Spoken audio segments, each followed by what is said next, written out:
बोले सोने हाल सासरी अकाल।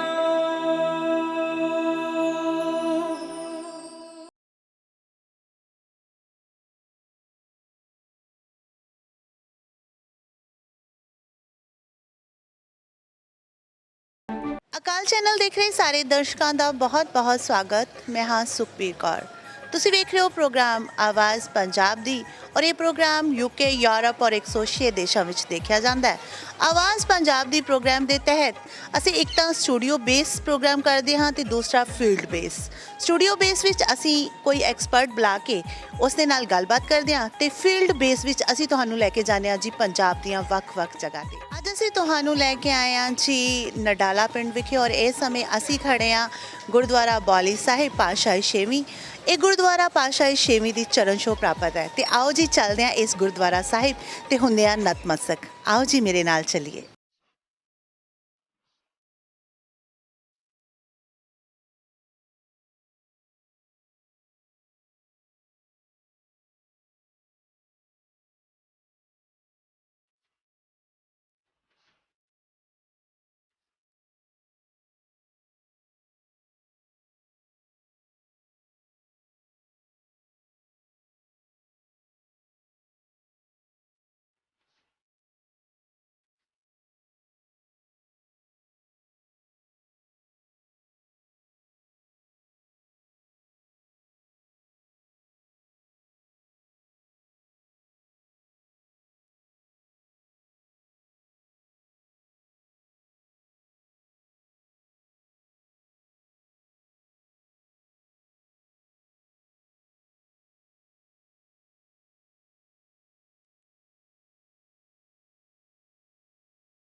ਵਾਹਿਗੁਰੂ ਵਾਹਿਗੁਰੂ ਵਾਹਿਗੁਰੂ ਜੀ। ਇਸ ਸਮੇਂ ਅਕਾਲ ਚੈਨਲ ਦੀ ਟੀਮ ਦੇ ਨਾਲ ਨੇ ਡਾਕਟਰ ਮਿਹਰ ਸਿੰਘ ਆਹਲੂਵਾਲੀਆ। ਉਹਨਾਂ ਕੋਲੋਂ ਜਾਣਦੇ ਹਾਂ ਜੀ ਇਸ ਗੁਰਦੁਆਰਾ ਸਾਹਿਬ ਦਾ ਇਤਿਹਾਸ ਤੇ ਨਾਲ ਦੇ ਨਾਲ ਪਿੰਡ ਦੀਆਂ ਹੋਰ ਗੱਲਾਂ। ਹਾਂਜੀ, ਤੁਸੀਂ ਇਸ ਗੁਰਦੁਆਰਾ ਸਾਹਿਬ ਦੇ ਬਾਰੇ 'ਚ ਸਾਨੂੰ ਕੀ ਜਾਣਕਾਰੀ ਦੇਣਾ ਚਾਹੋਗੇ? ਮੈਡਮ, ਇਸ ਤਰ੍ਹਾਂ ਕਿ ਜੋ ਮੈਂ ਤੁਹਾਨੂੰ ਦੱਸਣ ਲੱਗਾ ਇਹ ਅੱਖੀਂ ਡਿੱਠਾ ਇਤਿਹਾਸ ਹੈ। ਇਹ ਰਿਟਨ ਇਤਿਹਾਸ ਨਹੀਂ ਹੈਗਾ, ਅੱਖੀਂ ਡਿੱਠਾ ਇਤਿਹਾਸ ਹੈ ਕਿ ਸਾਡੇ ਵੇਖਣ ਵਿੱਚ ਸੁਣਨ ਵਿੱਚ ਮੇਰੀ ਉਮਰ ਬਹੁਤ ਛੋਟੀ ਸੀ ਉਦੋਂ। ਮਹਾਰਾਜਾ ਕਪੂਰਥਲਾ ਜਗਜੀਤ ਸਿੰਘ ਆਹਲੂਵਾਲੀ ਜੀ ਨੇ ਇਹ ਜ਼ਮੀਨ ਗੁਰਦੁਆਰਾ ਸਾਹਿਬ ਦੇ ਨਾਲ ਲਵਾਈ ਸੀ। ਉਹਦੇ ਬਾਅਦ ਇਸ ਗੁਰਦੁਆਰਾ ਸਾਹਿਬ ਦੀ ਜ਼ਮੀਨ ਉੱਤੇ ਤੇ ਗੁਰਦੁਆਰਾ ਸਾਹਿਬ ਦਾ ਜਿਹੜਾ ਪਿੱਛੇ ਕੈਂਪਸ ਹੈ ਉੱਥੇ ਕੁਝ ਲੋਕਾਂ ਨੇ ਕਬਜ਼ਾ ਕਰ ਲਿਆ। 1944-45 ਵਿੱਚ ਸਿੱਖ ਸੰਗਤਾਂ ਨੇ ਬਹੁਤ ਉੱਦਮ ਉਪਰਾਲੇ ਨਾਲ ਮਹਾਰਾਜ ਕੋਲ ਸ਼ਿਕਾਇਤ ਕਰਕੇ ਵੀ ਸਿੱਖ ਸੰਗਤਾਂ ਨੇ ਜ਼ਬਰਦਸਤੀ ਗੁਰਦੁਆਰਾ ਸਾਹਿਬ ਦਾ ਕਬਜ਼ਾ ਕਰ ਲਿਆ, ਵਾਪਸ ਲੈ ਲਿਆ। ਔਰ ਉਹਦੇ ਵਿੱਚ ਜਦੋਂ ਸਿੱਖ ਸੰਗਤਾਂ ਇੱਥੇ ਅਖੰਡ ਪਾਠ ਸਾਹਿਬ ਕਰਵਾ ਰਹੀਆਂ ਸੀ ਤਾਂ ਉਹਨਾਂ ਲੋਕਾਂ ਨੇ ਬਹੁਤ ਸਾਰੇ ਬਦਮਾਸ਼ ਲੈਣ ਕੇ ਤੇ ਹਮਲਾ ਕਰਤਾ। ਉਸ ਹਮਲੇ ਵਿੱਚ ਬਹੁਤ ਸਾਰੇ ਲੋਕ ਜ਼ਖਮੀ ਹੋਏ, ਜਿਹਨਾਂ 'ਚ ਸਾਡੇ ਪਿੰਡ ਦੇ ਵੀ ਸੀ, ਮੇਰੇ ਸਕੇ ਚਾਚਾ ਜੀ ਵੀ ਸੀ ਔਰ ਘੱਗਾਂ ਦੇ ਸੀਗੇ, ਨੰਗਲ ਲਵਾਣੇ ਦੇ ਸੀਗੇ। ਉਹਦੀ ਫੋਟੋ ਵੀ ਇੱਥੇ ਮਿਰਜ਼ਾਪੁਰੀ ਸਟੂਡੀਓ ਕੋਲ ਉਪਲਬਧ ਹੈਗੀ। ਉਸ ਤੋਂ ਬਾਅਦ ਗੁਰਦੁਆਰਾ ਸਾਹਿਬ ਦੇ ਸੰਗਤਾਂ ਦਾ ਲਗਾਤਾਰ ਨਿਰੰਤਰ ਕਬਜ਼ਾ ਹੋ ਗਿਆ। ਫਿਰ ਪੈਪਸੂ ਬੋਰਡ ਹੋਂਦ ਵਿੱਚ ਆਇਆ, ਉਹਨਾਂ ਨੇ ਸੇਵਾ ਕੀਤੀ ਇੱਥੇ। ਉਹਦੇ ਬਾਅਦ ਇਸ ਸਪੋਕਨ ਇਤਿਹਾਸ ਹੈ ਕਿ ਗੁਰੂ ਹਰਗੋਬਿੰਦ ਸਾਹਿਬ ਜਦੋਂ ਹਰਗੋਬਿੰਦ ਸਾਹਿਬ ਪੁਰੇ ਤੋਂ ਕਰਤਾਰਪੁਰ ਜਾਂਦੀ ਇੱਥੇ ਆਏ ਹੈ ਔਰ ਇੱਥੇ ਉਹਨਾਂ ਨੇ ਇੱਕ ਕਿੱਲਾ ਗੱਡਿਆ ਔਰ ਆਪਣੀ ਦਾਤਾਂ ਨਾਲ ਸ਼ੋਭਤ ਕੀਤੀ। ਉਹਨਾਂ ਦੇ ਸਥਾਨ 'ਤੇ ਪਵਿੱਤਰ ਟਾਹਲੀਆਂ ਹਰੀਆਂ ਹੋ ਗਈਆਂ ਜੋ ਅੱਜ ਵੀ ਤੁਹਾਡੇ ਸਾਹਮਣੇ ਪ੍ਰਤੱਖ ਨਜ਼ਰ ਆ ਰਹੀਆਂ। ਔਰ ਸਾਡੇ ਇਲਾਕੇ ਵਿੱਚ ਸਾਰੀ ਸਿੱਖ ਸੰਗਤਾਂ ਵਿੱਚ ਇਹਨਾਂ ਟਾਹਲੀਆਂ ਦੀ ਬਹੁਤ ਹੀ ਸ਼ਰਧਾ ਨਾਲ ਲੋਕ ਮਾਨਤਾ ਕਰਦੇ ਆ। ਔਰ ਭਾਵੇਂ ਇਹ ਗੱਲ ਜਿਹੜੀ ਆ ਗੁਰਮਤਿ ਅਨੁਸਾਰ ਸਹੀ ਨਹੀਂ, ਪਰ ਬਹੁਤ ਸਾਰੇ ਲੋਕਾਂ ਦਾ ਕਹਿਣਾ ਕਿ ਸਾਡੇ ਰੋਗ ਇੱਥੇ ਮੱਥਾ ਟੇਕਣ ਨਾਲ, ਟਾਹਲੀਆਂ ਦੇ ਥੱਲੇ ਝਾੜੂ ਦੀ ਸੇਵਾ ਕਰਨ ਨਾਲ ਸਾਡੇ ਰੋਗ ਵੀ ਦੂਰ ਹੁੰਦੇ ਆ। ਇਸ ਕਰਕੇ ਇਹਦੀ ਹੋਰ ਵੀ ਮਹੱਤਤਾ ਵਧੀ। ਔਰ ਪੈਪਸੂ ਬੋਰਡ ਵੇਲੇ ਇਹਦਾ ਬੌਲੀ ਸਾਹਿਬ ਦਾ ਨੀਂਹ ਪੱਥਰ ਰੱਖਿਆ। ਇੱਥੇ ਖੂਹ ਵਗਦਾ ਹੁੰਦਾ ਸੀ, ਪੈਲੀ ਠੇਕੇ ਤੇ ਹੁੰਦੀ ਸੀਗੀ। 1953 ਵਿੱਚ ਪੈਲੀ ਦੀ ਵੀ ਸੰਗਤਾਂ ਨੇ ਜਦੋਜਹਿਦ ਕੀਤੀ, ਗੋਲੀਆਂ ਚੱਲੀਆਂ, ਲੜਾਈ ਹੋਈ, ਮੁਕੱਦਮੇ ਦਰਜ ਹੋਏ। ਇੱਕ ਉਸ ਵੇਲੇ ਕੀਰਤਨੀਏ ਸੀ ਇੱਥੇ, ਭਾਈ ਕਰਤਾਰ ਸਿੰਘ ਤਲਵੰਡੀ ਕੁੱਕੇ ਪਿੰਡ ਦੇ, ਉਹਨਾਂ ਦੀ ਲੱਤ 'ਚ ਗੋਲੀ ਵੱਜੀ ਔਰ ਜ਼ਖਮੀ ਹੋ ਗਏ, ਉਹਨਾਂ ਹਸਪਤਾਲ ਲੈ ਕੇ ਗਏ। ਉਹਦੇ ਬਾਅਦ ਸੰਗਤਾਂ ਦਾ ਇੱਥੇ ਵੀ ਪੂਰਨ ਤੌਰ 'ਤੇ ਕਬਜ਼ਾ ਹੋ ਗਿਆ। ਔਰ ਕਬਜ਼ਾ ਹੋਣ ਦੇ ਬਾਅਦ ਇਹ ਪਹਿਲੀ ਗੁਰਦੁਆਰਾ ਸਾਹਿਬ ਦੇ ਕੋਲ ਰਹੀ, ਠੇਕੇ ਤੇ ਚੱਲਦੀ ਲੋਕ ਕਾਸ਼ਤ ਕਰਦੇ ਰਹੇ। ਉਹ ਇੱਥੇ ਇੱਕ ਸਾਡੇ ਪਿੰਡ ਦੇ ਬਜ਼ੁਰਗ ਹੁੰਦੇ ਸੀਗੇ, ਮੇਰੇ ਉਹ ਕਲਾਸ ਫੈਲੋ ਦੇ ਬਜ਼ੁਰਗ ਪਿਤਾ ਜੀ ਸੀਗੇ। ਉਹ ਬੜੇ ਸ਼ਰਧਾਲੂ ਸੀ ਇਸ ਗੁਰਦੁਆਰਾ ਸਾਹਿਬ ਦੇ, ਕਿਉਂਕਿ ਉਹਨਾਂ ਨੂੰ ਜਿਹੜੀ ਪੁੱਤਰ ਦੀ ਦਾਤ ਮਿਲੀ ਸੀ ਉਹ ਗੁਰੂ ਹਰਗੋਬਿੰਦ ਸਾਹਿਬ ਦੇ ਚਰਨਾਂ 'ਚੋਂ ਹੀ ਪ੍ਰਾਪਤ ਹੋਈ ਸੀ। ਔਰ ਉਹਨਾਂ ਨੇ ਉਹ ਆਪਣਾ ਬੇਟਾ ਵੀ ਗੁਰੂ ਹਰਗੋਬਿੰਦ ਸਾਹਿਬ ਕੋਲੋਂ ਵਾਪਸ ਮੁੱਲ ਲਿਆ ਸੀਗਾ, ਉਹਨੇ ਚੜਾਇਆ ਸੀ ਗੁਰੂ ਸਾਹਿਬ 'ਤੇ। ਉਹਨਾਂ ਦੇ ਇੱਕੋ ਬੇਟਾ ਸੀਗਾ, ਉਹਨਾਂ ਨੂੰ ਇੰਗਲੈਂਡ ਲੈ ਗਿਆ। ਇੰਗਲੈਂਡ ਜਾ ਕੇ ਜਦੋਂ ਰਹੇ ਉਹਨਾਂ ਨੂੰ ਕੁਝ ਦਿਨ ਹੋਏ ਤਾਂ ਉਹ ਕਹਿੰਦੇ ਵੀ ਏਕਮ ਸਿੰਘ ਮੇਰਾ ਦਿਲ ਨਹੀਂ ਲੱਗਦਾ, ਮੈਂ ਪਿਤਾ ਤੋਂ ਵਿਛੜ ਕੇ ਇੱਥੇ ਜੀਦਾ ਨਹੀਂ ਰਹਿ ਸਕਦਾ।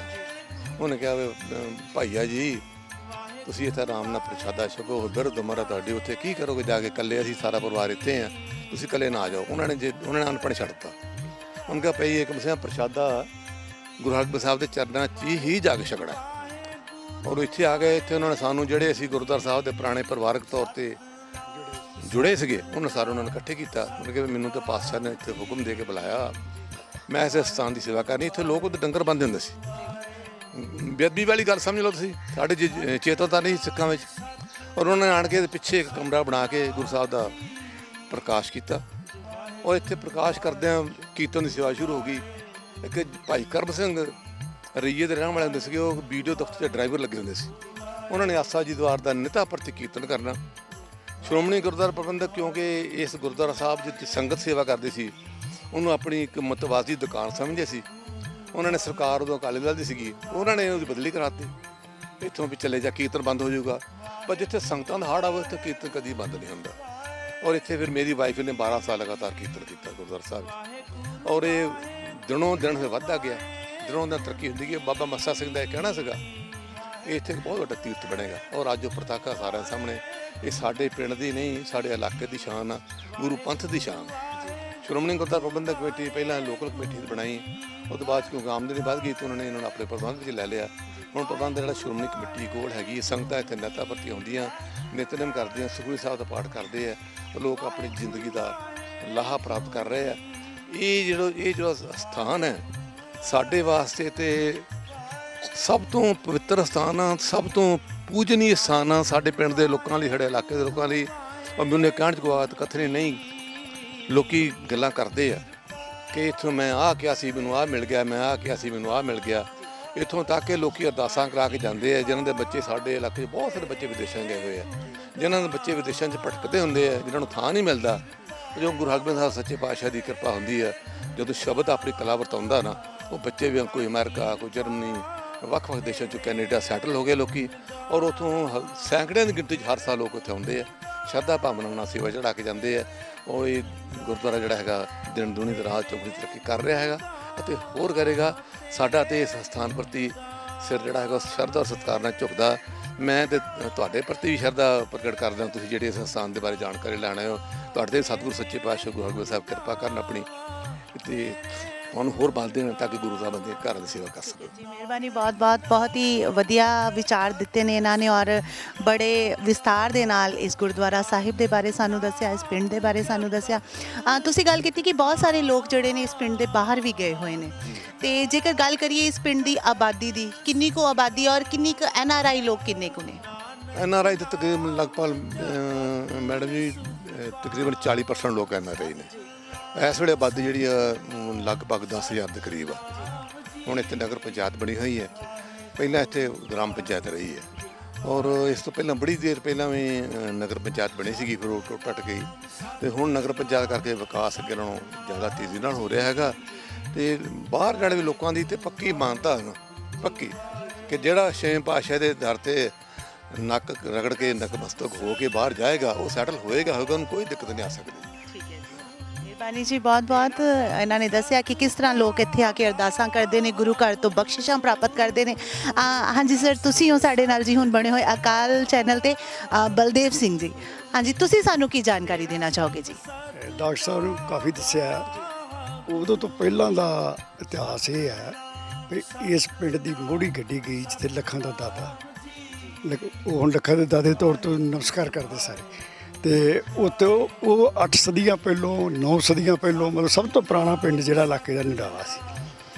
ਇਹੀ ਕਾਰਨ ਹੈ ਵੀ ਗੁਰੂ ਹਰਗੋਬਿੰਦ ਸਾਹਿਬ ਗੁਰੂ ਹਰਗੋਬਿੰਦਪੁਰ ਤੋਂ ਆਏ ਦਰਿਆ ਪਾਰ ਕਰਕੇ ਤੇ ਇੱਥੇ ਆ ਕੇ ਵੀ ਉਹ ਇੱਕ ਹਫ਼ਤਾ ਕੁ ਲਗਭਗ ਰਹੇ। ਇੱਥੇ ਲਾਗੇ ਮਿਰਜ਼ਾਪੁਰ ਦਊਦਪੁਰ ਪਿੰਡ ਹੈ, ਉੱਥੇ ਦੇ 2 ਰਾਜਪੂਤ ਮੁਸਲਮਾਨ ਸੀ, ਉਹਨਾਂ ਨੂੰ ਸਿੱਧਿਆ ਕੀਤਾ ਨਾ।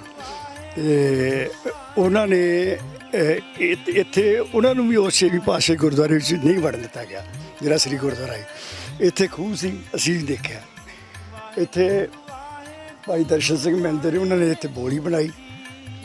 ਬੋਲੀ ਹੌਲੀ ਹੌਲੀ ਵੱਧਦੀ ਜਿੱਦਾਂ ਡਾਕਟਰ ਸਾਹਿਬ ਇਤਿਹਾਸ ਦੱਸਿਆ ਵੀ ਇਹ ਤਰੱਕੀ ਕਰ ਗਿਆ ਗੁਰਦੁਆਰਾ। ਇਹਦੇ ਵਿੱਚ ਲੋਕਾਂ ਦਾ ਵਿਸ਼ਵਾਸ ਵਧਿਆ ਤੇ ਇਹ ਬਿਨਾਂ ਕਿਸੇ ਧਰਮ ਤੋਂ ਹਿੰਦੂ ਲੋਕਾਂ ਨੇ ਵੀ ਜੇ ਕੋਈ ਫੰਕਸ਼ਨ ਕਰਨਾ ਨਾ, ਮੰਨ ਲਓ ਕੋਈ ਕਿਤੇ ਥਾਂ ਨਹੀਂ ਤੇ ਗੁਰਦੁਆਰੇ ਆਉਂਦੇ ਆ।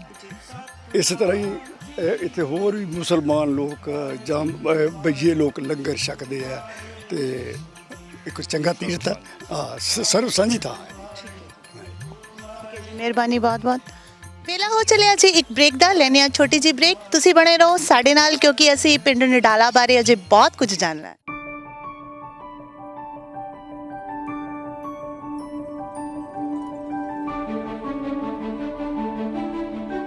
106 ਦੇਸ਼ਾਂ ਵਿੱਚ ਦੇਖੇ ਜਾ ਰਹੇ ਅਕਾਲ ਚੈਨਲ ਦੇ ਕੋਲ ਦੁਨੀਆ ਦੇ ਕਿਸੇ ਵੀ ਕੋਨੇ ਤੋਂ ਲਾਈਵ ਜਾਂ ਡੀ ਲਾਈਵ ਕਰਨ ਦੀ ਪੂਰੀ ਟੈਕਨੋਲੋਜੀ ਮੌਜੂਦ ਹੈ।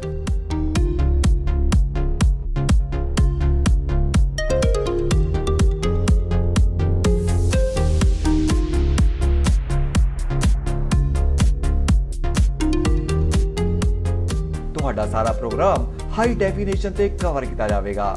ਜੇ ਤੁਸੀਂ ਗੁਰੂ ਮਹਾਰਾਜ ਦੇ ਪੈਗਾਮ ਨੂੰ ਘਰ ਘਰ ਤੱਕ ਪਹੁੰਚਾਉਣਾ ਚਾਹੁੰਦੇ ਹੋ ਤਾਂ ਅੱਜ ਹੀ ਪ੍ਰੋਗਰਾਮ ਰਿਕਾਰਡ ਕਰਵਾਉਣ ਲਈ ਸੰਪਰਕ ਕਰੋ 07702748906 ਤੇ।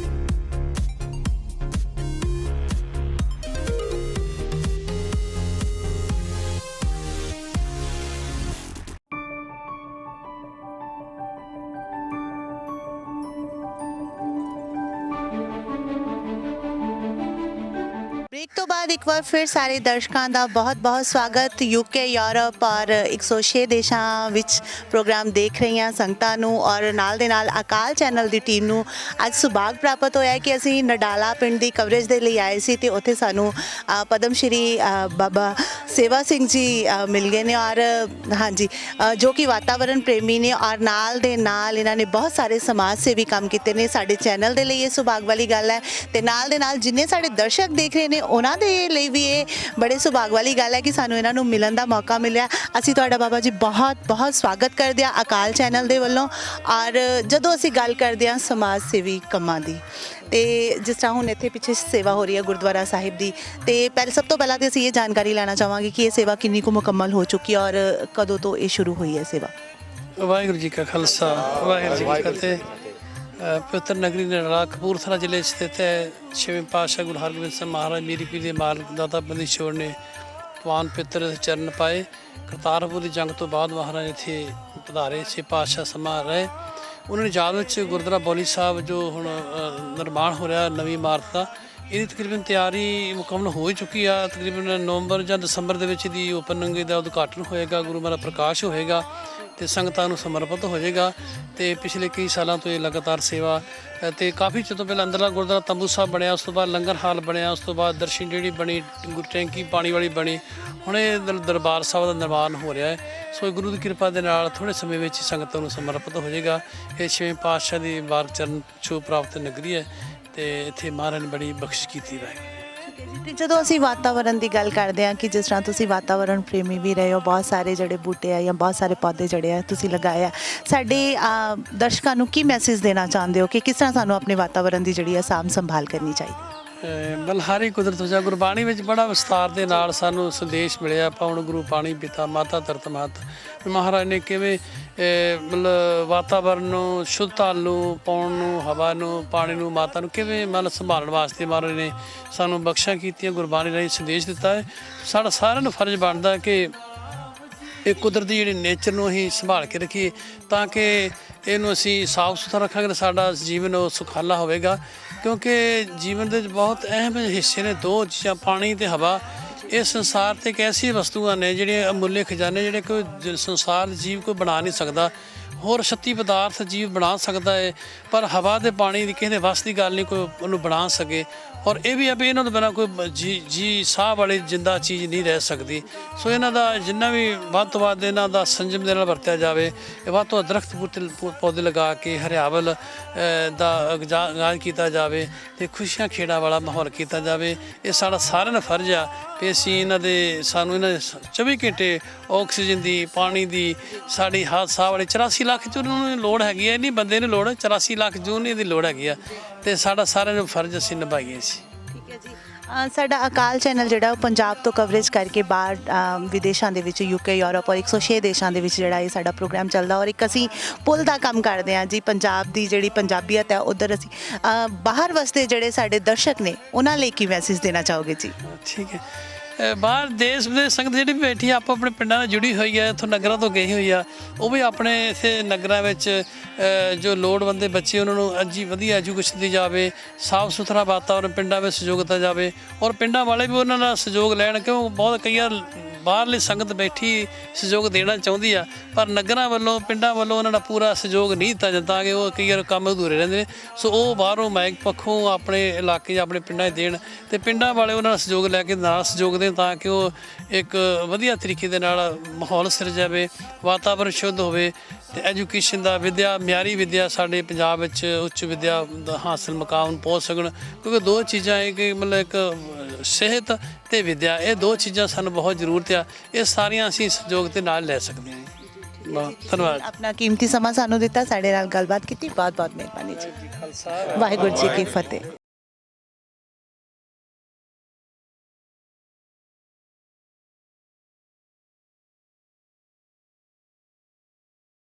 ਅਸੀਂ ਪਹੁੰਚੇ ਹਾਂ ਜੀ ਗੁਰੂ ਨਾਨਕ ਪ੍ਰੇਮ ਕਰਮਸਰ ਕਾਲਜ ਨਡਾਲਾ ਵਿਖੇ ਔਰ ਬਹੁਤ ਸਾਰੇ ਵਿਦਿਆਰਥੀ ਨੇ ਇੱਥੇ ਸਾਡੇ ਨਾਲ ਦੇ ਨਾਲ ਕਾਲਜ ਮੈਨੇਜਮੈਂਟ ਹੈ। ਆਓ ਜੀ ਚੱਲਦੇ ਹਾਂ ਤੇ ਕਰਦੇ ਹਾਂ ਉਹਨਾਂ ਦੇ ਨਾਲ ਗੱਲਬਾਤ। ਆਓ ਜੀ ਮੇਰੇ ਨਾਲ ਚੱਲੀਏ। ਲਓ ਜੀ ਕੇ ਅਨੁਸਾਰ ਬਿਲਕੁਲ ਅਸੀਂ ਪਹੁੰਚ ਚੁੱਕੇ ਹਾਂ ਕਾਲਜ ਦੇ ਵਿੱਚ ਔਰ ਅਸੀਂ ਦੇਖ ਸਕਦੇ ਹਾਂ ਕਿ ਚਾਰ ਚੁਫੇਰੇ ਜਿਹੜਾ ਲਸ਼ ਗ੍ਰੀਨ ਕੈਂਪਸ ਹੈਗਾ ਕਾਲਜ ਦਾ, ਉਹ ਇਸ ਕਾਲਜ ਦੀ ਖੂਬਸੂਰਤੀ ਦੇ ਵਿੱਚ ਹੋਰ ਵੀ ਵਾਧਾ ਕਰ ਰਿਹਾ। ਔਰ ਮੈਨੂੰ ਤਾਂ ਇੱਥੇ ਆ ਕੇ ਆਪਣੇ ਕਾਲਜ ਦੇ ਦਿਨ ਯਾਦ ਆ ਗਏ ਔਰ ਵਿਦੇਸ਼ਾਂ 'ਚ ਜਿੰਨੇ ਵੀ ਸਾਡੇ ਪੰਜਾਬੀ ਇਸ ਪ੍ਰੋਗਰਾਮ ਨੂੰ ਦੇਖ ਰਹੇ ਨੇ, ਮੈਂ ਦਾਅਵੇ ਨਾਲ ਕਹਿ ਸਕਦੀ ਹਾਂ ਕਿ ਉਹਨਾਂ ਨੂੰ ਵੀ ਆਪਣੇ ਕਾਲਜ ਦੇ ਦਿਨ ਜ਼ਰੂਰ ਯਾਦ ਆਏ ਹੋਣਗੇ ਕਿਉਂਕਿ ਕਾਲਜ ਦੇ ਦਿਨ ਭੁੱਲਦੇ ਨਹੀਂ ਆ। ਔਰ ਮੇਰੇ ਨਾਲ ਕੁਝ ਸਟੂਡੈਂਟ ਖੜੇ ਨੇ, ਨਾਲ ਦੇ ਨਾਲ ਕਾਲਜ ਸਟਾਫ ਖੜਾ ਹੈ, ਕਾਲਜ ਦੇ ਪ੍ਰਿੰਸੀਪਲ ਸਾਹਿਬ ਖੜੇ ਨੇ। ਅਸੀਂ ਕਰਦੇ ਹਾਂ ਜੀ ਫਿਰ ਗੱਲਬਾਤ, ਤੁਸੀਂ ਬਣੇ ਰਹੋ ਸਾਡੇ ਨਾਲ। ਸਤਿ ਸ਼੍ਰੀ ਅਕਾਲ ਜੀ। ਸਤਿ ਸ਼੍ਰੀ ਅਕਾਲ। ਇਸ ਸਮੇਂ ਸਾਡੇ ਨਾਲ ਨੇ ਜੀ ਡਾਕਟਰ ਕੁਲਵੰਤ ਸਿੰਘ ਫੁੱਲ ਜੀ ਜੋ ਕਿ ਇਸ ਕਾਲਜ ਦੇ ਪ੍ਰਿੰਸੀਪਲ ਨੇ। ਉਹਨਾਂ ਦੇ ਨਾਲ ਸਭ ਤੋਂ ਪਹਿਲਾਂ ਗੱਲ ਕਰਦੇ ਹਾਂ। ਹਾਂਜੀ ਸਤਿ ਸ਼੍ਰੀ ਅਕਾਲ ਜੀ। ਸਤਿ ਸ਼੍ਰੀ ਅਕਾਲ ਮੈਡਮ ਜੀ। ਸਭ ਤੋਂ ਪਹਿਲਾਂ ਅਸੀਂ ਤੁਹਾਡੇ ਕਾਲਜ ਦੇ ਬਾਰੇ 'ਚ ਜਾਣਨਾ ਚਾਹਾਂਗੇ ਕਿ ਤੁਸੀਂ ਸਾਨੂੰ ਇਸ ਬਾਰੇ ਕੀ ਜਾਣਕਾਰੀ ਦੇਣਾ ਚਾਹੋਗੇ? ਸਭ ਤੋਂ ਪਹਿਲੇ ਅਕਾਲ ਚੈਨਲ ਦੇ ਆਏ ਸਾਰੇ ਸਟਾਫ ਮੈਂਬਰਸ ਨੂੰ ਔਰ ਮਹਿਮਾਨਾਂ ਨੂੰ ਵੈਲਕਮ। ਗੁਰੂ ਨਾਨਕ ਪ੍ਰੇਮ ਕਰਮਸਰ ਕਾਲਜ 1970 ਤੋਂ ਇਸ ਇਲਾਕੇ ਦੀ ਸੇਵਾ ਕਰਦਾ ਆ ਰਿਹਾ ਹੈ। ਗੁਰੂ ਨਾਨਕ ਦੇਵ ਯੂਨੀਵਰਸਿਟੀ ਨਾਲ ਐਫੀਲੀਏਟਡ ਕਾਲਜ ਹੈ। ਇਸ ਕਾਲਜ ਦੇ ਵਿੱਚ ਇਸ ਸਮੇਂ 4 degree courses BA, BSc economics, BCA, BCom ਚਲਾਏ ਜਾ ਰਹੇ ਨੇ। ਨਾਲ PGDCA ਅਤੇ MA ਇਨ ਪੋਲੀਟੀਕਲ ਸਾਇੰਸ ਚੱਲ ਰਿਹਾ ਹੈਗਾ। ਠੀਕ ਹੈ ਜੀ। ਤੇ ਜੇਕਰ ਕਾਲਜ ਦੇ ਸਟੂਡੈਂਟਸ ਦੀ ਗਿਣਤੀ ਦੀ ਗੱਲ ਕਰੀਏ ਤਾਂ ਕਿੰਨੇ ਕੁ ਸਟੂਡੈਂਟਸ ਨੇ ਸਾਡੇ ਕਾਲਜ 'ਚ? ਇਸ ਸਮੇਂ ਸਾਡੇ ਕੋਲ 250 ਦੇ ਕਰੀਬ ਸਟੂਡੈਂਟਸ ਹਨ। ਪਿਛਲੇ 2-3 ਸਾਲ ਤੋਂ ਸਟਰੈਂਥ ਘਟ ਰਹੀ ਹੈ ਕਿਉਂਕਿ ਇਹ NRI ਬੈਲਟ ਹੈ। ਬਹੁਤੇ ਵਿਦਿਆਰਥੀਆਂ ਦਾ ਜਿਹੜਾ ਝੁਕਾਅ ਹੈਗਾ ਬਾਹਰਲੇ ਕੰਟਰੀਜ਼ ਵੱਲ ਜਾਣ ਹੋਣ ਕਰਕੇ ਸਟਰੈਂਥ ਥੋੜ੍ਹੀ ਫਾਲ ਕਰ ਰਹੀ ਹੈ। ਠੀਕ ਹੈ ਜੀ। ਤੇ ਸਾਨੂੰ ਇੱਥੇ ਆ ਕੇ ਪਤਾ ਲੱਗਿਆ ਕਿ ਇਸ ਕਾਲਜ ਦੇ ਪਹਿਲੇ ਬੈਚ ਦੇ ਪਹਿਲੇ ਵਿਦਿਆਰਥੀ ਵੀ ਇੱਥੇ ਮੌਜੂਦ ਨੇ। ਅਸੀਂ ਉਹਨਾਂ ਨਾਲ ਵੀ ਗੱਲਬਾਤ ਕਰਨਾ ਚਾਹਾਂਗੇ। ਹਾਂਜੀ ਸਤਿ ਸ਼੍ਰੀ ਅਕਾਲ ਸਰ। ਹਾਂਜੀ ਸਤਿ ਸ਼੍ਰੀ ਅਕਾਲ, thank you very much. Welcome ਹੈ ਜੀ ਤੁਹਾਡਾ ਅਕਾਲ ਚੈਨਲ ਦੇ ਵੱਲੋਂ। ਔਰ ਇਹ ਬੜੀ ਖੁਸ਼ਕਿਸਮਤੀ ਹੁੰਦੀ ਹੈ ਕਿ ਜਦੋਂ ਅਸੀਂ ਆਪਣੇ ਕਾਲਜ ਦੇ ਵਿੱਚ ਆਉਂਦੇ ਹਾਂ, ਠੀਕ ਹੈ ਜੀ, ਉੱਥੋਂ ਸਟੱਡੀ ਕਰਕੇ ਜਦੋਂ ਅਸੀਂ ਕਿਸੇ ਮੁਕਾਮ 'ਤੇ ਪਹੁੰਚੇ ਹੁੰਦੇ ਹਾਂ ਅਤੇ ਜਦੋਂ ਅਸੀਂ ਫਿਰ ਆਪਣੇ ਕਾਲਜ ਆਉਂਦੇ ਹਾਂ ਤਾਂ ਉਹ ਇੱਕ ਵੱਖਰਾ ਹੀ ਤਜਰਬਾ ਹੁੰਦਾ ਹੈ। ਕਿਸ ਤਰ੍ਹਾਂ ਦਾ ਲੱਗ ਰਿਹਾ ਜੀ ਅੱਜ? ਬਹੁਤ ਹੀ ਵਧੀਆ ਲੱਗ ਰਿਹਾ, ਬਹੁਤ ਹੀ ਅੱਛਾ ਲੱਗ ਰਿਹਾ। ਔਰ I am back to the memory lane 1969 ਵਿੱਚ ਇਹ ਕਾਲਜ ਜਿਹੜਾ ਹੈ ਗੁਰੂ ਨਾਨਕ ਦੇਵ ਜੀ ਦੇ 500 ਸਾਲਾ ਉਤਸਵ ਦੇ ਸਬੰਧ ਵਿੱਚ ਸ਼ੁਰੂ ਹੋਇਆ। 1969 ਵਿੱਚ ਹੀ ਮੈਂ ਮੈਟ੍ਰਿਕ ਕੀਤੀ। ਹਾਲਾਂਕਿ ਆਈ ਵਾਜ਼ ਇਨ ਦਾ ਮੈਰਿਟ ਲਿਸਟ, ਪਰ ਕਿਉਂਕਿ ਆਲੇ ਦੁਆਲੇ ਕੋਈ ਕਾਲਜ ਨਹੀਂ ਸੀ, ਮੈਂ ਜੁਆਇਨ ਕਰ ਲਈ ਨੌਕਰੀ ਐਟ ਪੰਜਾਬੀ ਯੂਨੀਵਰਸਿਟੀ ਪਟਿਆਲਾ। ਔਰ 1970 ਵਿੱਚ ਜਦੋਂ ਹੀ ਇਹ ਕਾਲਜ ਖੁੱਲ੍ਹਿਆ, I resigned firm there and I joined this college.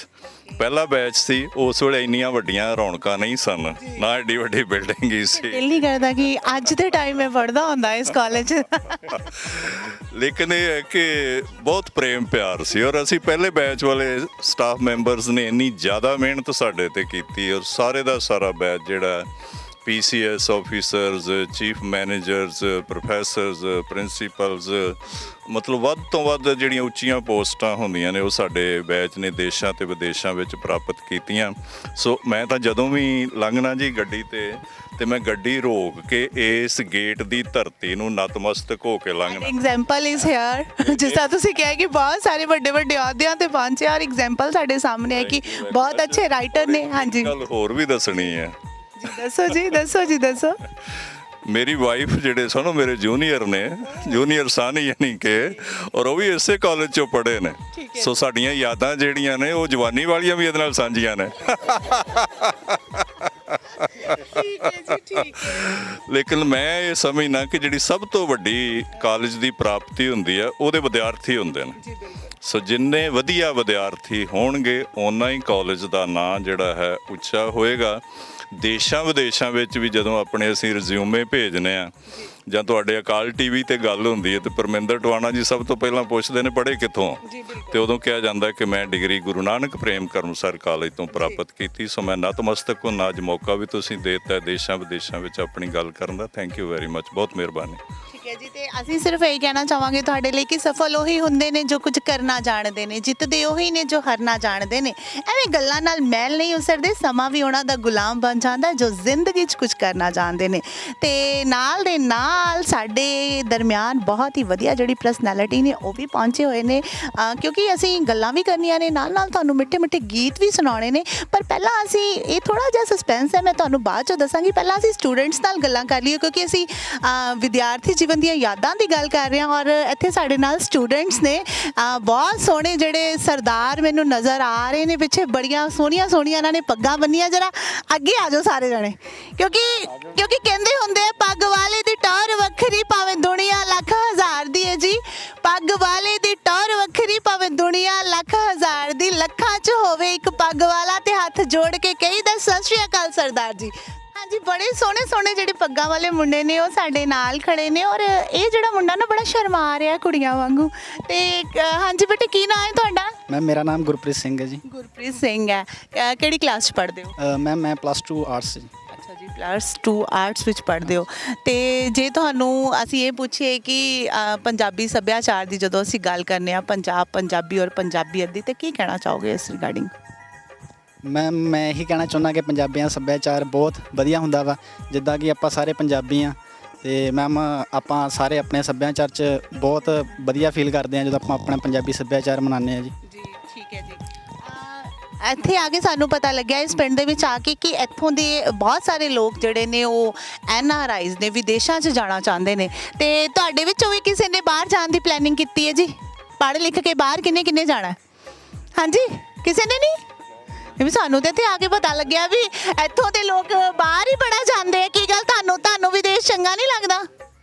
ਹਾਂਜੀ, ਨਹੀਂ? ਆਰਮੀ ਜੁਆਇਨ ਕਰਨੀ ਜੀ। ਅੱਛਾ ਜੀ, ਤੁਸੀਂ ਆਰਮੀ ਜੁਆਇਨ ਕਰਨੀ ਹੈ। ਤੁਸੀਂ ਕੀ ਕਰਨਾ ਜੀ? ਮੈਮ ਪਹਲੇ ਇੰਜੀਨੀਅਰਿੰਗ ਬਣਨਾ ਚਾਹੁੰਦੇ ਹਾਂ ਤੇ ਪੰਜਾਬ 'ਚ ਜਾ ਕੇ ਸੇਵਾ ਕਰਨਾ ਚਾਹੁੰਦੇ ਹਾਂ। ਠੀਕ ਹੈ ਜੀ, ਇੰਜੀਨੀਅਰ ਬਣਨਾ ਚਾਹੁੰਦੇ ਨੇ, ਪੰਜਾਬ 'ਚ ਰਹਿ ਕੇ ਸੇਵਾ ਕਰਨਾ ਚਾਹੁੰਦੇ ਨੇ। ਬਹੁਤ ਵਧੀਆ ਗੱਲ ਹੈ। ਵੈਸੇ ਵੀ ਸਾਡਾ ਬ੍ਰੇਨ ਜਿਹੜਾ ਬਹੁਤ ਜ਼ਿਆਦਾ ਵਿਦੇਸ਼ਾਂ 'ਚ ਡਰੇਨ ਹੋ ਰਿਹਾ। ਹਾਂਜੀ, ਤੁਹਾਨੂੰ ਵਿਦੇਸ਼ ਵਧੀਆ ਲੱਗਦਾ ਹੈ ਜਾਂ ਇੰਡੀਆ? Ma'am India. ਕਿਉਂ ਜੀ? ਇੰਡੀਆ ਸਭ ਕੁਝ ਵਧੀਆ, ਰਿਸ਼ਤੇਦਾਰ ਵਧੀਆ ਰਿਸ਼ਤੇ ਨਿਭਾਉਂਦੇ ਆ। ਠੀਕ ਹੈ ਜੀ। ਬਾਹਰ ਕੋਈ ਪੁੱਛਦਾ ਨਹੀਂ। ਬਾਹਰ ਕੋਈ ਪੁੱਛਦਾ ਨਹੀਂ, ਇੰਡੀਆ 'ਚ ਵਧੀਆ ਰਿਸ਼ਤੇ ਨਿਭਾਉਂਦੇ ਆ। ਪਿਆਰ ਜ਼ਿਆਦਾ ਮਿਲਦਾ ਇੰਡੀਆ 'ਚ। ਇੰਡੀਆ 'ਚ ਪਿਆਰ ਜ਼ਿਆਦਾ ਮਿਲਦਾ ਹੈ। ਠੀਕ ਹੈ ਜੀ, ਬਹੁਤ ਵਧੀਆ ਗੱਲ ਹੈ। ਤੇ ਬਾਹਰ ਨਹੀਂ ਮਿਲਦਾ? ਪਰ ਬਾਹਰ ਵਾਲੇ ਕਹਿੰਦੇ ਆ ਕਿ ਬਾਹਰ ਵਧੀਆ ਹੈ। ਸਾਨੂੰ ਤਾਂ ਇੰਡੀਆ ਵਧੀਆ ਲੱਗਦਾ। ਤੁਹਾਨੂੰ ਇੰਡੀਆ ਵਧੀਆ ਲੱਗਦਾ? ਜਿੰਨਾ ਵਧੀਆ ਲੱਗਦਾ ਬਾਹਰ ਚੱਲ ਗਏ। ਠੀਕ ਹੈ ਜੀ, ਫਿਰ ਸਾਰੇ ਇੱਕ ਵਾਰੀ ਬੋਲ ਦਿਓ, ਆਈ ਲਵ my India. I love my India. ਇੱਕ ਵਾਰੀ ਫਿਰ, ਆਈ ਲਵ ਮਾਈ ਇੰਡੀਆ। ਠੀਕ ਹੈ ਜੀ। I also love my India. ਔਰ ਨਾਲ ਸਾਡੇ ਕੋਲ ਬਹੁਤ ਸਾਰੀਆਂ ਕੁੜੀਆਂ ਖੜੀਆਂ ਨੇ। ਲੈ ਜੀ ਪਹਿਲਾਂ ਹੀ ਇਦਾਂ ਚੱਲ ਗਿਆ, ਇਦਾਂ ਇਹ ਇਦਾਂ ਕਰਦੀਆਂ ਇਦਾਂ। ਮੰਨਿਆ ਸ਼ਰਮ ਸਾਡਾ ਗਹਿਣਾ ਹੈ, ਪਰ ਯਾਰ ਇਦਾਂ ਕਿਉਂ ਕਰਦੇ ਹੋ? ਹੁਣ ਕਿਹਨੇ ਗੱਲ ਕਰਨੀ ਹੈ ਮੇਰੇ ਨਾਲ? ਕਿੰਨੇ ਗੱਲ ਕਰਨੀ ਹੈ ਜੀ? ਤੁਸੀਂ ਕਰੋਗੇ? ਹਾਂਜੀ ਬਿਲਕੁਲ। ਸਤਿ ਸ਼੍ਰੀ ਅਕਾਲ। ਸਤਿ ਸ਼੍ਰੀ ਅਕਾਲ। ਕੀ ਨਾਂ ਹੈ ਤੁਹਾਡਾ? ਸਿਮਰਨਜੀਤ ਕੌਰ। ਸਿਮਰਨ ਕੀ ਕਰਦੇ ਹੋ? ਮੈਂ ਸਟੱਡੀ ਕਰਦੀ ਹਾਂ। ਸਟੱਡੀ ਕਰਦੇ ਹੋ, ਠੀਕ ਹੈ ਜੀ। ਕਿਹੜੀ ਕਲਾਸ 'ਚ? BA second year. BA second year 'ਚ, ਠੀਕ ਹੈ ਜੀ। ਤੇ ਜੇ ਤੁਹਾਡੇ ਕੋਲੋਂ ਪੁੱਛਣਾ ਚਾਹੀਏ ਕਿ ਤੁਸੀਂ ਵਿਦੇਸ਼ਾਂ 'ਚ ਰਹਿਣਾ ਪਸੰਦ ਕਰਦੇ ਹੋ ਕਿ ਜਾਂ ਤੁਹਾਨੂੰ ਵਧੀਆ ਇੰਡੀਆ ਲੱਗਦਾ, ਤੇ ਕੀ ਕਹੋਗੇ? ਨਹੀਂ ਮੈਮ, ਵੈਸੇ ਤਾਂ ਇੰਡੀਆ ਹੀ ਵਧੀਆ ਹੈ, ਪਰ ਜਿਵੇਂ ਤੁਹਾਨੂੰ ਪਤਾ ਹੈ ਕਿ ਇੱਥੇ ਹੁਣ ਐਜੂਕੇਸ਼ਨ ਦੇ ਅਕੋਰਡਿੰਗ ਨੌਕਰੀ ਨਹੀਂ ਮਿਲਦੀ ਹੈਗੀ ਜੀ।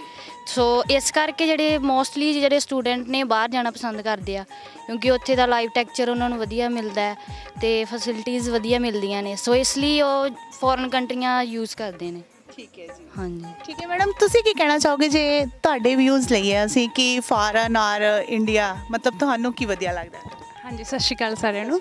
ਸਭ ਤੋਂ ਪਹਿਲਾਂ ਮੈਂ ਇਹ ਕਹਿਣਾ ਚਾਹਾਂਗੀ ਕਿ ਮੈਂ ਇੱਥੋਂ ਦੀ ਹੀ ਸਟੂਡੈਂਟ ਹਾਂ ਜੀ, ਔਰ ਇੱਥੇ ਹੀ ਟੀਚ ਕਰ ਰਹੀ ਹਾਂ। ਸਭ ਤੋਂ ਵੱਡੀ ਜਿਹੜੀ ਮੇਰੇ ਲਈ ਮਾਣ ਵਾਲੀ ਗੱਲ ਹੈ, ਜਿਸ ਤਰ੍ਹਾਂ ਸਰ ਹੁਣਾਂ ਨੇ ਕਿਹਾ, ਮੇਰੇ ਅੰਕਲ ਵੀ ਲੱਗਦੇ ਨੇ, ਸਰ ਵੀ ਲੱਗਦੇ ਨੇ, ਕਿ ਇਹ ਵਾਕਈ ਮੈਂ ਇੱਥੋਂ 12-13 ਸਾਲ ਜੌਬ ਕਰਨ ਲਈ ਜਾਂਦੀ ਰਹੀ ਔਰ ਨਤਮਸਤਕ ਹੋ ਕੇ ਜਾਂਦੀ ਰਹੀ ਇਸ ਸੰਸਥਾ ਨੂੰ। ਅਤੇ ਮੇਰੀ ਦਿਲੀ ਇੱਛਾ ਸੀ, ਏਮ ਹੀ ਮੇਰਾ ਸੀ ਕਿ ਮੈਂ ਇੱਥੇ ਟੀਚ ਕਰਾਂ। ਤੇ ਫਿਰ ਇੱਕ ਕਾਲਜ ਟਾਈਮ ਦੀ ਸਾਨੂੰ ਗੱਲ ਜ਼ਰੂਰ ਸੁਣਾਉਣੀ ਹੈ। ਕਾਲਜ ਟਾਈਮ ਦੀ ਮੈਂ ਗੱਲ ਸੁਣਾਉਣੀ ਹੈ ਕਿ ਸਾਡੇ ਮੈਡਮ ਹੁੰਦੇ ਸੀ ਪੰਜਾਬੀ ਦੇ, ਜਗਦੀਸ਼ ਮੈਡਮ, ਬੜੇ ਸਾਡੇ ਲਈ ਸਤਿਕਾਰਯੋਗ ਮੈਡਮ ਨੇ। ਜਦੋਂ ਉਹਨਾਂ ਪਹਿਲੀ ਵਾਰੀ ਪੁੱਛਿਆ ਸੀ ਕਿ ਤੁਹਾਡਾ ਮਕਸਦ ਕੀ ਹੈ, ਤੁਸੀਂ ਕੀ ਬਣਨਾ ਹੈ, ਅਤੇ ਮੈਂ ਉਹਨਾਂ ਨੂੰ ਕਿਹਾ ਸੀ ਕਿ ਮੈਡਮ ਮੈਂ ਪੰਜਾਬੀ ਦੇ ਪ੍ਰੋਫੈਸਰ ਬਣਨਾ। ਅਤੇ ਉਹ ਕਹਿੰਦੇ ਕਿ ਬੱਚੇ ਇੱਥੋਂ ਦੇ ਬੱਚੇ ਕੁਝ ਨਹੀਂ ਕਰ ਸਕਦੇ, ਪੰਜਾਬੀ ਦੀ MA ਕਰਿਓ, ਹੋਰ ਜੋ ਮਰਜ਼ੀ ਕਰ ਲਿਓ। ਫਿਰ ਮੈਂ MA ਪੰਜਾਬੀ ਕਰਕੇ MPhil ਕਰਕੇ, ਔਰ ਜਦੋਂ ਮੇਰਾ UGC ਕੁਆਲੀਫਾਈ ਹੋ ਗਿਆ, PhD ਸ਼ੁਰੂ ਕੀਤੀ, ਫਿਰ ਮੈਂ ਉਹਨਾਂ ਕੋਲ ਆਈ ਸੀ। ਮੈਂ ਕਿਹਾ ਮੈਡਮ ਮੈਂ ਤੁਹਾਡੇ ਨਾਲ ਚੈਲੰਜ ਕੀਤਾ ਸੀ, ਅਤੇ ਫਿਰ ਉਹਨਾਂ ਨੇ ਮੈਨੂੰ ਆਪਣੇ ਨਾਲ ਲਾ ਲਿਆ ਕਿ ਵਾਕਿਆ ਤੁਸੀਂ ਆਪਣਾ ਚੈਲੰਜ ਜਿਹੜਾ ਹੈ ਉਹ ਪੂਰਾ ਕਰ ਦਿੱਤਾ। ਮਤਲਬ ਕਿ ਮਾਣ ਵਾਲੀ ਗੱਲ ਹੈ। ਔਰ ਇਸ ਕਾਲਜ ਦੇ ਬੱਚੇ ਜਿਹੜੇ ਆ ਉਹ ਟੀਚਰਸ ਨੂੰ ਚੈਲੰਜ ਵੀ ਕਰ ਦਿੰਦੇ ਆ। ਰਾਜ ਦੀ ਗੱਲ ਸਾਨੂੰ ਇਹਨਾਂ ਕੋਲੋਂ ਪਤਾ ਲੱਗੀ ਹੈ। ਔਰ ਜਿੰਨੇ ਵੀ ਵਿਦੇਸ਼ਾਂ 'ਚ ਪੰਜਾਬੀ ਬੈਠੇ ਨੇ, ਉਹਨਾਂ ਨੂੰ ਆਪਣੀਆਂ ਯਾਦਾਂ ਜ਼ਰੂਰ, ਆਪਣੇ ਕਾਲਜ ਟਾਈਮ ਦੀ ਯਾਦ ਜ਼ਰੂਰ ਆਉਂਦੀ ਹੋਏਗੀ, ਕਿਉਂਕਿ ਕਾਲਜ 'ਚ ਜਿਹੜਾ ਅਸੀਂ ਸਮਾਂ ਬਿਤਾਇਆ ਹੁੰਦਾ, ਜਾਂ ਜਦੋਂ ਅਸੀਂ ਜਿੱਥੇ ਪੜ੍ਹੇ ਹੁੰਦੇ ਹਾਂ, ਜਦੋਂ ਅਸੀਂ ਪੜ੍ਹ ਲਿਖ ਕੇ ਕਿਸੇ ਮੁਕਾਮ 'ਤੇ ਪਹੁੰਚ ਜਾਂਦੇ ਹਾਂ, ਤਾਂ ਸਾਨੂੰ ਉਸ ਜਗ੍ਹਾ ਦੀ ਯਾਦ ਆਉਂਦੀ ਹੈ। ਉਸ ਜਗ੍ਹਾ ਦੀ ਯਾਦ ਆਉਣੀ ਲਾਜ਼ਮੀ ਹੈ ਜਿਸ ਨੇ ਸਾਨੂੰ ਕਿਸੇ ਮੁਕਾਮ 'ਤੇ ਪਹੁੰਚਾਇਆ। ਔਰ ਹੁਣ ਜਿਹੜਾ ਮੈਂ ਤੁਹਾਨੂੰ ਪਹਿਲਾਂ ਕਿਹਾ ਸੀ ਕਿ ਇੱਕ ਸਸਪੈਂਸ ਹੈਗਾ, ਉਹ ਸਸਪੈਂਸ ਨੂੰ ਦੂਰ ਕਰਨਾ ਚਾਹੂੰਗੀ। ਔਰ ਉਹਨਾਂ ਦਾ ਵੀ ਇਸ ਕਾਲਜ ਦੇ ਨਾਲ ਬਹੁਤ ਵਧੀਆ ਰਿਸ਼ਤਾ, ਔਰ ਉਹਨਾਂ ਨੇ ਅੱਜ ਇਸ ਕਾਲਜ ਦੇ ਵਿੱਚ ਸਾਡੀ ਪਲੈਨਿੰਗ, ਜਿਹੜੀ ਸਾਡਾ ਪ੍ਰੋਗਰਾਮ ਕੋਆਰਡੀਨੇਟ ਕਰਨ ਵਿੱਚ ਬਹੁਤ ਜ਼ਿਆਦਾ ਮਦਦ ਕੀਤੀ ਹੈ। ਔਰ ਜੇਕਰ ਮੈਂ ਵੈਸੇ ਤਾਂ ਉਹ ਕਿਸੇ ਤਾਰੀਫ ਦੇ ਮੁਹਤਾਜ ਨਹੀਂ, ਪਰ ਜੇ ਮੈਂ ਉਹਨਾਂ ਨੂੰ ਇਹ ਗੱਲ ਕਹਾਂ ਕਿ ਉਹ ਮੇਲਿਆਂ ਦੇ ਬਾਦਸ਼ਾਹ ਨੇ। ਔਰ ਪੰਜਾਬੀ ਸੱਭਿਆਚਾਰ ਦੀ ਜਦੋਂ ਅਸੀਂ ਗੱਲ ਕਰਦੇ ਹਾਂ, ਅਤੇ ਉਹਨਾਂ ਦੇ ਗੀਤ ਜਦੋਂ ਅਸੀਂ ਸੁਣਦੇ ਹਾਂ, ਤਾਂ ਅਸੀਂ ਬਹੁਤ ਹੀ ਖੁਸ਼ੀ ਮਹਿਸੂਸ ਕਰਦੇ ਹਾਂ। ਔਰ ਨਾਲ ਦੇ ਨਾਲ ਜਦੋਂ ਉਹਨਾਂ ਦਾ ਇਸ ਕਾਲਜ ਦੀ ਸਭ ਤੋਂ ਵੱਡੀ ਗੱਲ ਕਿ ਉਹਨਾਂ ਦਾ ਇਸ ਕਾਲਜ ਦੇ ਨਾਲ ਰਿਸ਼ਤਾ ਹੈ, ਅਸੀਂ ਉਹਨਾਂ ਦਾ ਪਿੰਡ ਵੀ ਤੁਹਾਨੂੰ ਆਪਣੇ ਪ੍ਰੋਗਰਾਮ ਦੇ ਵਿੱਚ ਵਿਖਾਵਾਂਗੇ। ਪਰ ਫਿਲਹਾਲ ਉਹ ਮਾਣਮੱਤੀ ਸ਼ਖਸੀਅਤ ਸਾਡੇ ਨਾਲ ਨੇ, ਮੇਲਿਆਂ ਦੇ ਬਾਦਸ਼ਾਹ ਦਲਵਿੰਦਰ ਦਿਆਲਪੁਰੀ ਜੀ। ਹਾਂਜੀ, ਤੁਹਾਡਾ ਬਹੁਤ ਬਹੁਤ ਸਵਾਗਤ ਹੈ ਜੀ ਅਕਾਲ ਚੈਨਲ ਦੇ ਵੱਲੋਂ। ਔਰ ਅੱਜ ਤੁਸੀਂ ਸਾਡੀ ਇੱਥੇ ਜਿਹੜੀ ਪਲੈਨਿੰਗ ਕਰਵਾਈ ਹੈਗੀ, ਮਤਲਬ ਅਸੀਂ ਜਦੋਂ ਇੱਥੇ ਕਾਲਜ ਦੇ ਵਿੱਚ ਆਏ ਹਾਂ ਅਤੇ ਸਾਨੂੰ ਆ ਕੇ ਪਤਾ ਲੱਗਿਆ ਕਿ ਤੁਸੀਂ ਵੀ ਇੱਥੇ ਕੰਪੀਟੀਸ਼ਨ 'ਤੇ ਆਏ ਸੀ। ਪਹਿਲਾਂ ਤਾਂ ਤੁਸੀਂ ਇੱਕ ਗੱਲ ਯਾਦ ਸਾਡੇ ਨਾਲ ਸਾਂਝੀ ਕਰਨੀ ਹੈ ਆਪਣੇ ਕਾਲਜ ਦੇ ਦਿਨਾਂ ਦੀ, ਇਸ ਕਾਲਜ ਨਾਲ ਜੁੜੀ ਹੋਈ। ਠੀਕ ਹੈ, ਬਾਹਰ ਦੀ ਗੱਲ ਅਸੀਂ ਨਹੀਂ ਕਰਨੀ, ਕਿਉਂਕਿ ਅਸੀਂ ਇਸ ਜਿਹੜੇ ਕਾਲਜ ਆਏ ਅਸੀਂ ਉਹਦੀ ਗੱਲ ਕਰਨੀ ਹੈ। ਬਾਹਰ ਦੀ ਅਸੀਂ ਪਹਿਲਾਂ, ਸਭ ਤੋਂ ਪਹਿਲਾਂ ਤਾਂ ਇਸ ਕਾਲਜ ਨਾਲ ਜੁੜੀ ਇੱਕ ਯਾਦ ਸਾਂਝੀ ਕਰਨੀ ਹੈ ਸਾਡੇ ਨਾਲ। ਅਗਲੀ ਗੱਲ ਅਸੀਂ ਬਾਅਦ 'ਚੋਂ ਕਰਦੇ ਹਾਂ। ਅਕਾਲ ਚੈਨਲ ਦੇਖ ਰਹੇ ਸਾਰੇ ਭੈਣ ਭਰਾਵਾਂ ਨੂੰ ਦਲਵਿੰਦਰ ਦਿਆਲਪੁਰੀ ਵੱਲੋਂ ਦੋਨੋਂ ਹੱਥ ਜੋੜ ਕੇ ਸਤਿ ਸ੍ਰੀ ਅਕਾਲ। 1996-97 ਦੀ ਗੱਲ ਹੈ ਕਿ ਮੈਂ ਲਾਇਲਪੁਰ ਖਾਲਸਾ ਕਾਲਜ ਜਲੰਧਰ ਤੋਂ ਰਿਪੀਟਡ ਇੱਥੋਂ ਲੈਟਰ ਗਈ, ਔਰ ਅੰਤਰ ਕਾਲਜ ਮੁਕਾਬਲਾ ਸੀਗਾ। ਲੋਕ ਗੀਤ ਮੈਂ ਗਾਇਆ, ਅਤੇ ਉਦੋਂ ਸਾਹਮਣੇ ਜੱਜ ਸਾਹਿਬ ਹੋਣਾ ਨੇ, ਉਦੋਂ BA ਫਸਟ ਈਅਰ ਸੀਗੀ, ਅੱਲੜ ਸੀਗੇ ਉਦੋਂ। ਜੋ ਵੀ ਬਲੈਕ ਬੋਰਡ 'ਤੇ ਲਿਖਿਆ ਜਾਂਦਾ ਸੀ ਉਹਨੂੰ ਉਚਾਰਨਾ ਪੈਂਦਾ ਸੀਗਾ। ਉਦੋਂ ਫਸਟ ਆਇਆ ਸੀ ਇਸ ਕਾਲਜ। ਗੀਤ ਯਾਦ ਹੈ ਜੀ ਉਹ? ਹਾਂਜੀ ਹਾਂਜੀ ਹਾਂਜੀ, ਉਹ 2 ਲਾਈਨਾਂ ਆਉਂਦੀਆਂ। ਹਾਂ ਵੀ ਮੁੰਡਿਓ ਤਿਆਰ ਆ ਬਈ? ਕਿ ਜਿੰਦ ਮਾਈ ਜੇ ਚੱਲਿਓ, ਜਿੰਦ ਮਾਈ ਜੇ ਚੱਲਿਓ, ਪਰਦੇਸ ਕਦੇ ਨਾ ਭੁੱਲੀਓ, ਕਦੇ ਨਾ ਭੁੱਲੀਓ ਆਪਣਾ ਦੇਸ ਤੇ ਆਪਣੀ ਬੋਲੀ ਓਏ, ਆਪਣੀ ਬੋਲੀ ਤੇ ਆਪਣਾ ਭੇਸ, ਤੇ ਇੱਕ ਪਲ ਬਈ ਜਾਣਾ, ਇੱਕ ਪਲ ਬਈ ਜਾਵੀਂ ਮੇਰਾ ਚੰਦਾ, ਵਿਛੋੜਾ ਦੋਆਂ ਜੀਆਂ ਦਾ ਮੰਦਾ ਹੋ।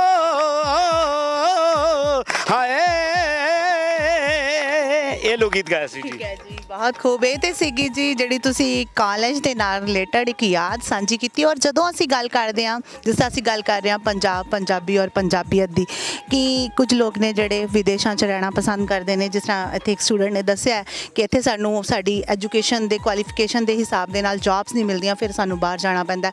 ਕੁਝ ਵਿਦਿਆਰਥੀਆਂ ਨੇ ਸਾਨੂੰ ਇਹ ਵੀ ਕਿਹਾ ਕਿ ਇੰਡੀਆ ਇਜ਼ ਬੈਸਟ, ਮਤਲਬ ਅਸੀਂ ਇੰਡੀਆ 'ਚ ਹੀ ਰਹਿਣਾ ਚਾਹੁੰਦੇ ਹਾਂ, ਇੱਥੇ ਹੀ ਪੜ੍ਹ ਲਿਖ ਕੇ ਨੌਕਰੀ ਕਰਨਾ ਚਾਹੁੰਦੇ ਹਾਂ। ਜੇ ਤੁਹਾਨੂੰ ਪੁੱਛਿਆ ਜਾਵੇ ਤਾਂ ਤੁਸੀਂ ਕੀ ਕਹੋਗੇ? ਕਿਉਂਕਿ ਕਲਾਕਾਰਾਂ ਦਾ ਜਿਹੜਾ ਵਾਹ ਹੈ ਉਹ ਵਿਦੇਸ਼ਾਂ ਨਾਲ ਵੀ ਪੈਂਦਾ, ਔਰ ਪੰਜਾਬ 'ਚ ਇੰਡੀਆ ਸਾਰੇ ਪਾਸੇ, ਕਿਉਂਕਿ ਉਹਨਾਂ ਨੇ ਤਾਂ ਸਾਰੇ ਚੱਕਰ ਲਾਉਣਾ ਹੁੰਦਾ। ਤੁਸੀਂ ਕੀ ਕਹਿਣਾ ਚਾਹੋਗੇ?